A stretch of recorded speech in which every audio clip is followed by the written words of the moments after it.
Ole tuntum kan video en ho tura chuan e-sign mode manga pen card siam dan kan en ho don ani video masalama khan eKYC mode atanga online pen card siam dan kan zir ho towa khata khanin dar card khachung lekin kan email a pen card number kan dong ani kha amai ro chu khami pen card email a kan dona khanin signature atel lava chu keimanin kan print out zo nuwa emo post atanga ni sampanga nu vela pen card kan don khanin pen card a khan signature kan sign chopangai ni kan pek chopangai ni kha e sign mode ne na danglam na tur chu nia e sign mode le eKYC danglam na tlem zo han soitai la kan documents Aadhaar passport photo le signature te online manga submit emo upload turani pen card ta hian passport photo le signature aron chuang nga lang tinia eKYC apo passport photo chu chuang thawa amaro chu signature kha kan upload lo awangin signature kha tel lo tani ni som pangan huwa post atangin pen card kan dongang hei chu email a eKYC mode ang khanin kan dong thei don lawani chuwang chuanin urgent thila man tlak lutuk lawa tin document te posa vathon thlak kheraro angai lawani website a khan application kan tirwal khan upload turani katiang document upload ngai te kha kan en ho le zel donani tin Aadhaar card hi PDF file ang upload turania passport photo le signature te hi size dimension recommend nayan niya chutiang thlapa size kha resize emo siam remangai ni chung ti dan te po chu tuna hian kan en ho donani ole tuna chuanin e-sign mode manga pen card siam dan lo en hawang ule e-sign mode manga online atanga pen card siam tur chuan thil pathum poimo oma pakhatna chuanin Aadhaar card PDF file da kami kha upload angaya chu kan lo siam angaya panhina chuan passport size passport photo hi ngaya pathumna chuanin signature angai ni hemi signature hi pen card post atanga kan don huna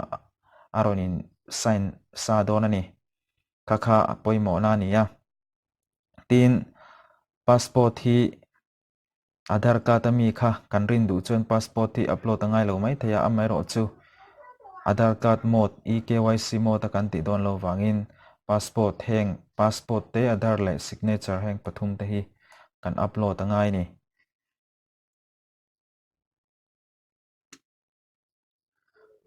tuna chuan pen card siam na website a lut tai la hemi website link hi video description a le comment section lama video comment section lama kada a mania in luma tanga apply du kanom chuanin hemi link a hianin kan lo click anga kan lo siam ve don nia ole ma sabera chuanin apply online ti le register user ti lom ta online kan apply don awangin le kan line register lo wang khanin apply online hi kan click don ani ti chuanin application type a hianin new pen Indian citizen ti le foreign citizen ti te change or correction ti ka option lo oma tuna hi chuanin new pen ti hi kan click don ani chuanin category b ka hianin individual ni wang individual kan click anga ti chuan title a hian Srimati ti le Kumari ti oma mipa ni wangin Sri kan da meichhia akan apply don awangin Kumari ti kha kan da don tani chuanin last name surname ti te first name middle name ti lom ta kha chu Aadhaar card ami ang khanin emo kan ming apply du ang chi khan kan da don ani ti khanin date of birth te email ID te po kan chulu tanga tin kan mobile number email ID hi poimo ema chuan mobile number po hi poimo boka diklapin kan chulu don ani chumi hnuah chuan captcha code a awma captcha code hi tah hianin kan chhulut bawk anga chuanin submit kan hmet ta a chuanin tuna token number hi kan hmu ta ni token number hi kan chin chianga email ah pawh hi hemi tho hi kan dong anga nakina engmaw tia current thi thut le ka tianga enge windows te kan close thu tang chi kha alo palin website a abula tanga ti le apply that ngai lo khanin ni china registered kan hmu kha apply online lo zo ka khanin kan lu tanga heng token number te email le date of birth kan tiang chi te kha kan chulu tanga osam takin atira tanga tran ngai lovin kan top na tang khan kan tran le hal theini ti chuanin continue with pen application form hi kan click anga ti chuanin tunami hi kan hmuta a how do you want to submit your pen application documents ti lo ni ta ni ta hianin pakhatna chuan submit digitally through eKYC e-sign ti lo ni ta a paperless khani hi Aadhaar card le kan mobile number in thlun zoma khatianga Aadhaar card nena ti na khania chen kan soita kan khanin hemi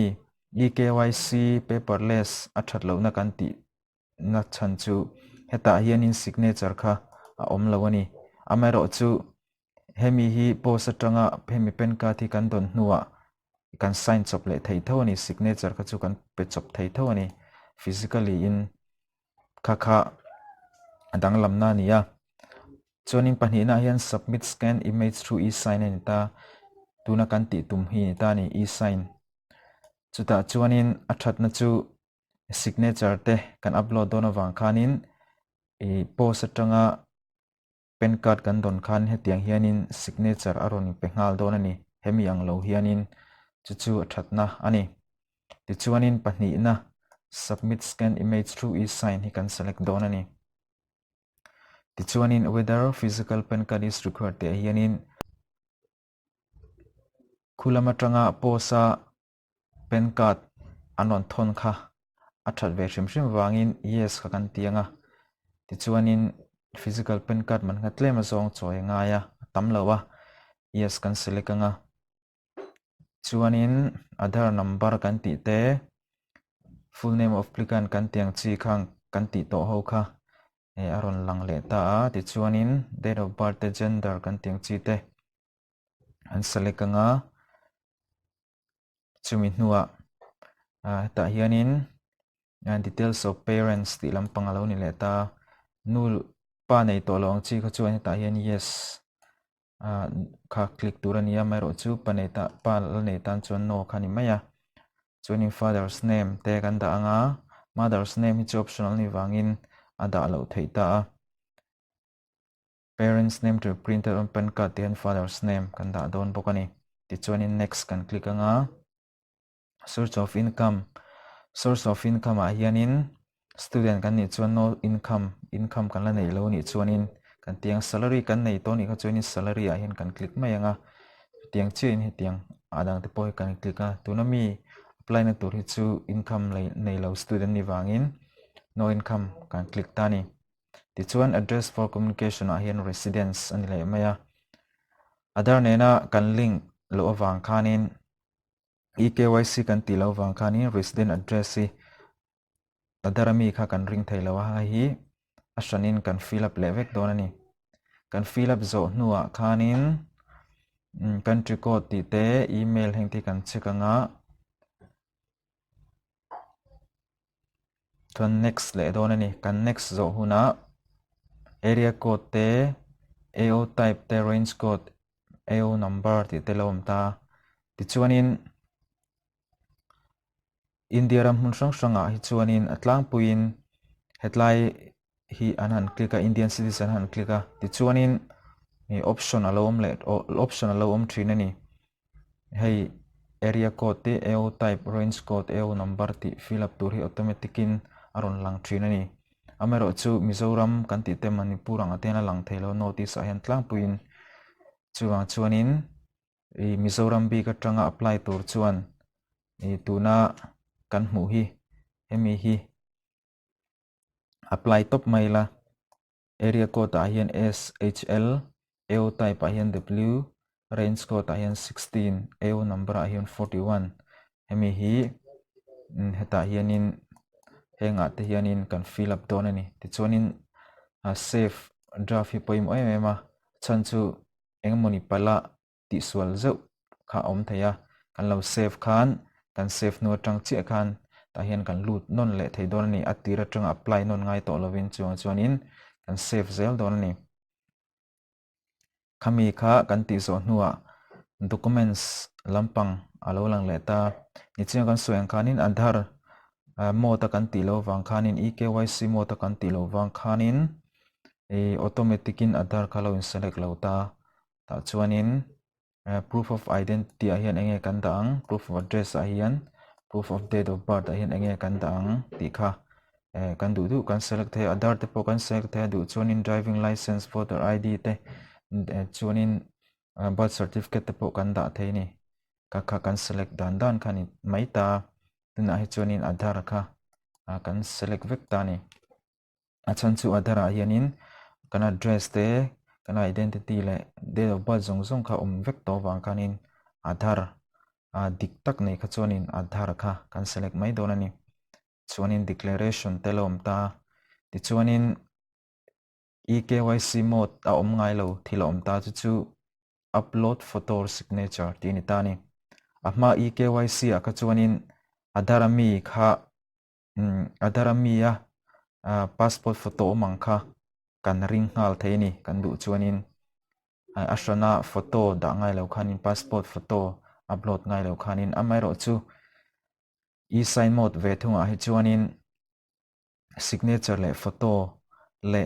supporting documents in tikhera chu ahma kan soi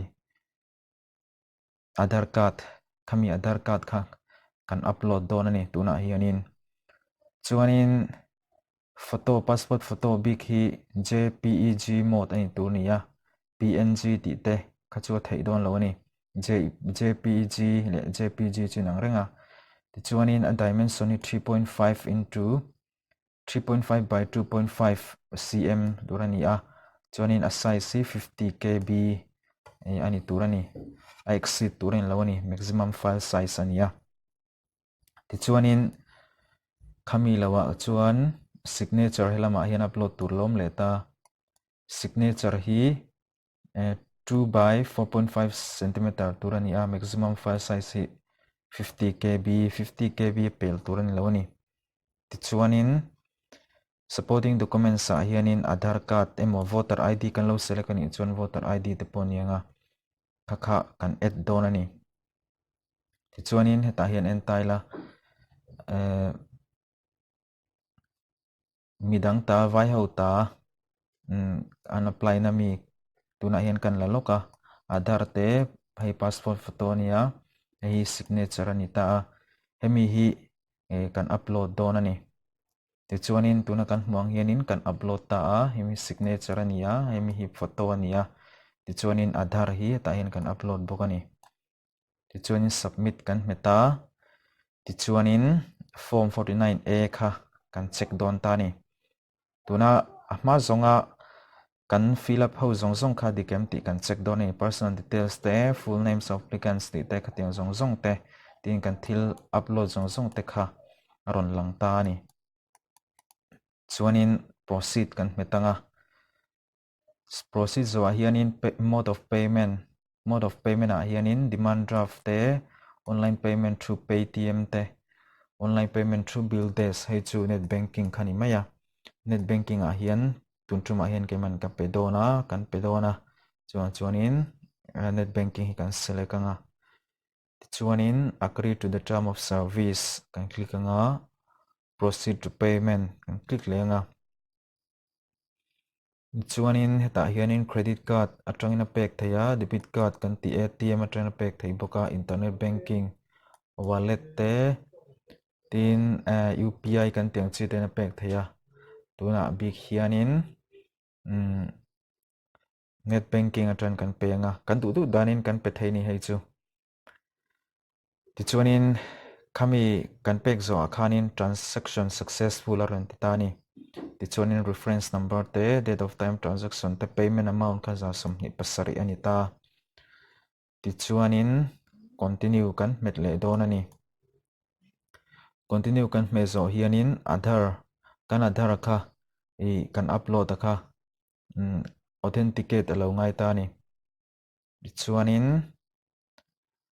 kan scroll thla a hi click turania box hi tick turania ti chuan hi ta hian authenticate mode alo oma authenticate hi kan click anga chuanin continue with eKYC e-sign ti lo oma kan click lenga ti chuanin OTP hi voi thum chi attempt thei ania resend thei ania tuna hian true attempt ala oma voi khatna ania ti chuanin kan mobile number OTP aron thlenganga ta chuanin heta hian poimo chu Aadhaar card le Aadhaar kanin registration na a mobile kha kan link angai ni khami kan link lo chuanin hemi Aadhaar verification authenticate kan ti hianin ain link miau lo chuan Aadhaar nen kan mobile number kha OTP kan dong thei don lo ni chuanin kan proceed thei don lo ni chuan thil poimo ber chu kan Aadhaar le mobile number kha kan link tu ani kha poimo em ani ti chuanin OTP kan dong ta a kan dong nu chuan kan type lu ta submit kan meta chumi zuwa chuanin enter Aadhaar number le virtual ID lo oma